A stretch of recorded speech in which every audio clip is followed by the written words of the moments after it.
असली मराद हो वो कई रज भर जाती। असली मराद हो वो कई रज भर जाती।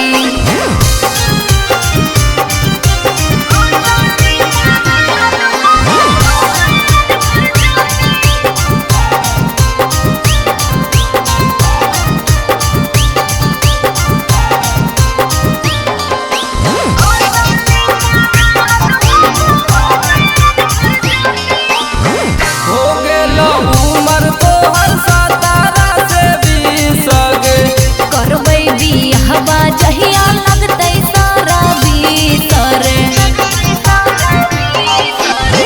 हो गेलो उमर तोहर 17 से 20 करबै बियाहवा जहिया लगते सारा भीतर। छौरी हमरो बात दे तू ध्यान। आगे छौरी एक बार करा दे तूने मान।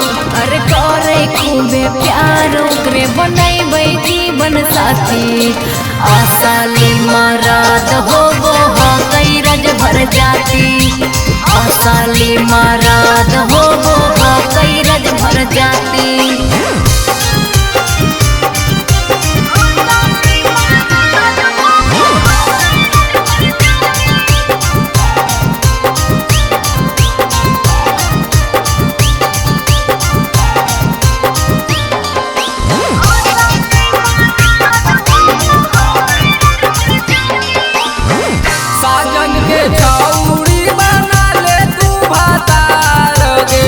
ढेर जदी बोलही मरबो चपल उतार रे।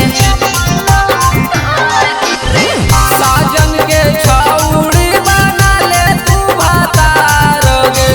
ढेर जदी बोलही मरबो चपल उतार रे। छौरी बोलै नै तू ई सब बाती। आगे छौरी जिंदगी भर देबौ तोरा साथे।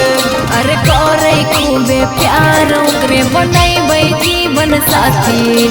असली मराद हो वो कई रज भर जाती। असली मराद हो वो कई रज भर जाती।